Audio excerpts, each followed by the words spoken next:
начала 21 века в мире произошло много стихийных бедствий, в том числе и разрушительные землетрясения, которые унесли жизни сотен тысяч людей. Сейсмические угрозы существуют и для Центральной Азии. Нам необходимо знать, как уменьшить последствия стихийных бедствий для нас и наших семей. Учебные фильмы «5 минут для жизни» помогут вам в этом.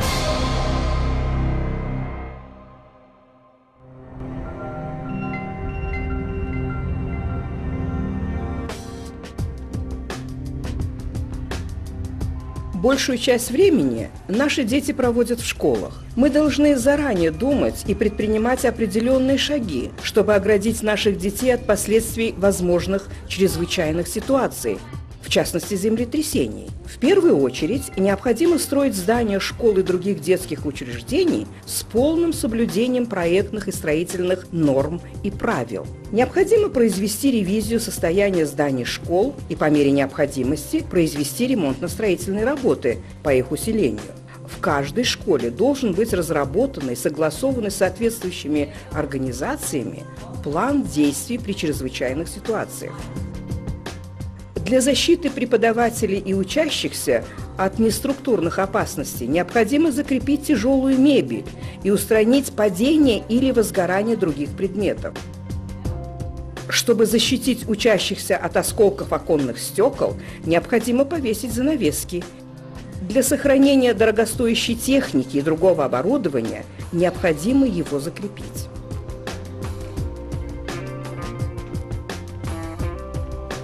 В школе необходимо хранить определенный запас лекарств и средств для оказания первой медицинской помощи. Также необходимо хранить запас питьевой воды и продуктов, рассчитанный на несколько дней.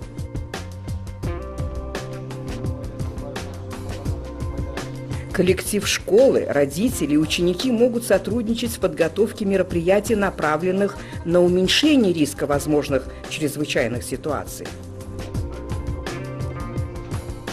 Необходимо регулярно проводить занятия по пожарной безопасности и научить учащихся пользоваться первичными средствами пожаротушения. Системы пожаротушения школ постоянно должны быть в состоянии готовности.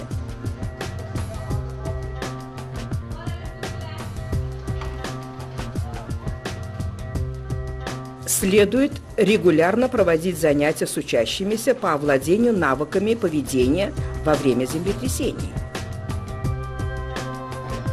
Учащиеся должны уметь принять правильное решение в любых ситуациях. Каждый педагог и каждый ученик должен знать запасные выходы, и эти выходы должны быть всегда открытыми. Двери кабинетов и зданий должны открываться наружу. В случае сильного подземного толчка руководители школы и педагоги должны немедленно начать эвакуацию учащихся в безопасное место согласно плану действий при чрезвычайных ситуациях. После завершения эвакуации необходимо провести перекличку учащихся и отпускать их домой только с приходом родителей или близких родственников. Рекомендуется 2 раза в год проводить учения в школе по пожарной безопасности и правилам поведения во время землетрясений с участием представителей соответствующих государственных учреждений. Последовательные меры по уменьшению риска возможных чрезвычайных ситуаций в школе будут способствовать повышению безопасности наших детей при любых возможных природных и техногенных катаклизмах.